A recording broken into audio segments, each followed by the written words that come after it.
That's just meat.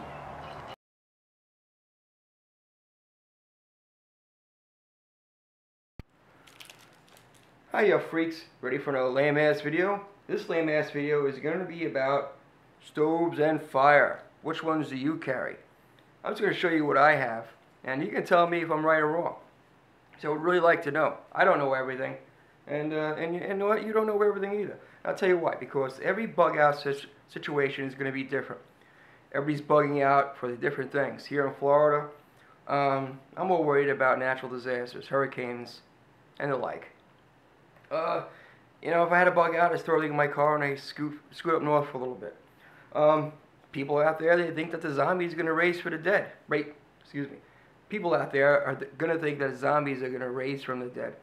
If you're, you know, that kind of a psycho and think the undead is going to, you know, miraculously raise from the ground and follow everybody around, you know, like Walking Dead, well, you know, well, first you probably should go seek some help. But if that's what you're preparing for, then hey, go for it. Some people thinking that that Obama's going to send the Kenyan army to come kick in everybody's doors. If that's what you're preparing for, that's fine. Every scenario is different.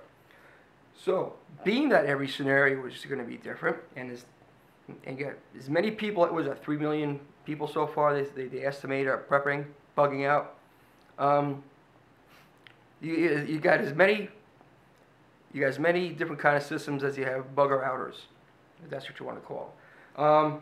What you don't see here is the sterno. I have a friend of mine that was in a bug out group I used to be in. He likes the sterno system. I think they're a little heavy.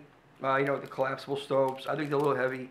The sterno, I'm not really sure it gets really hot enough for me, but you can turn the sterno into an alcohol stove, which is nice too. You know, because the alcohol, I got an alcohol one right here. This is the, well, let me go back to the beginning, okay? In the beginning, I didn't even have a stove. My stove was just a canteen cup. Well, this is my pointer, you know, right? My e-cig. Just fill this up with water, put this right over a bed of coals. And then I mountain housed it, you know, freeze-dried food. It's not so bad. You can do the same thing with this.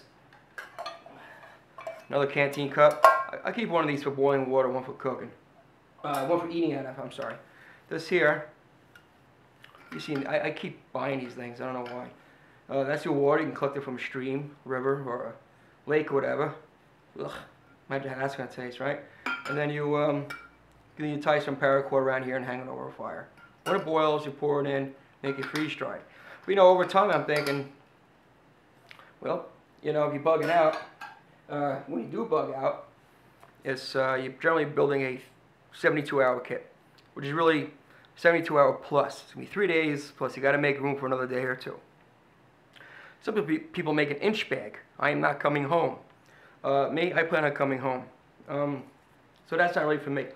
But what I was thinking, if you get hungry, you can start collecting wildlife. You can't survive on mountain house. It's going to run dry. You're just going to run out of it. So you have to start collecting wild edibles and wildlife. So now you need some sort of a grill. So then I picked up the 180 stove. Right here. It collapses nice and thin. It's a little pricey, but you know, everything's pricey. Anything good is pricey. I had to really like this. You build a fire. You put that over it. The coals go down. You can throw anything over it. Squirrel, hunk of raccoon, fish, whatever you got to grill, you can grill. But now that left the question of, now what if I'm bugging out and I suspect in the woods there's going to be marauders,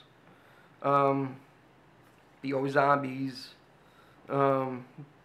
dodging authorities, homeless.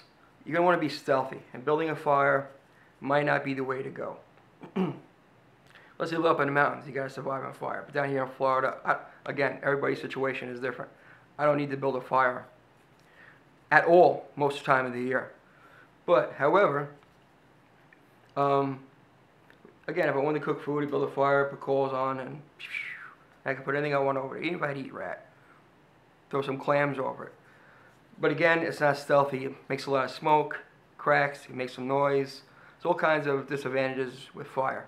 So I picked up the B.O.B stove yesterday, the alcohol stove. I'm not going to do a review on this, that's not why I'm doing this. But it does come with pan/cup. It's about 15 ounces. This is got graduated measurements on there. This is the actual pot. And I don't know if you can see a little alcohol burner in there. And also comes with these smokeless tabs. The alcohol would actually boil water a lot faster, cook things faster than these would. You know, these are 1400 degrees. You're going to have to use two of them to really, because they're small, you know, and they don't last forever. The alcohol probably lasts longer. But again, what if you lose your alcohol? You know, alcohol is not forever. It's going to run out. It's going to deplete. Can I build a fire in here? I guess I could put a mediocre fire in there.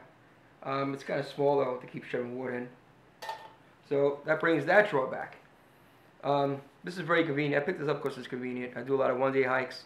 Going on one this weekend with a group of mine. And I'll probably use this and just heat up some mountain house. But in a long-term situation, this is not going to be very good because again, I'm going to run out. This would be better in a long-term situation. Probably than of all of them. Only because I can just keep building fires. And which brings me to the fire kit. What do you use for a fire kit? Some people are rubbing sticks together. There's as many fire building ways as there are people building fires. So what do you have? What I have, I got the Strike Force. You know what that is. Anybody knows anything knows what this is. That's just a length of twine, jute I keep. This and this will light a fire. This and this will light a fire. This and this is probably, I like this system the better. Jute really goes up. I don't have the cotton balls or the Vaseline. That works. I find sometimes it's not the easiest thing to light. Char cloth, I know it's light, you can carry it around. Again, it's a pain in the ass. I got about 25 feet of jute in here. This lights, it really needs a little small piece of lights. The lighter, of course, is the best thing. And if everything is soaked, I have the storm-proof matches.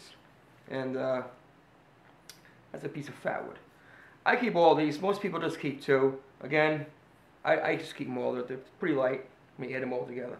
So, what do you do? What is your scenario? How are you preparing your food and your fire, etc., etc.? Where am I going wrong? I like to hear about these things. Let's start. Let's have a discussion about it. Okay? Thanks for watching my landmass video and putting up with my scratchy voice. Again, I have a cold. I only make videos when I have a cold. So anyway, thanks for watching. Peace.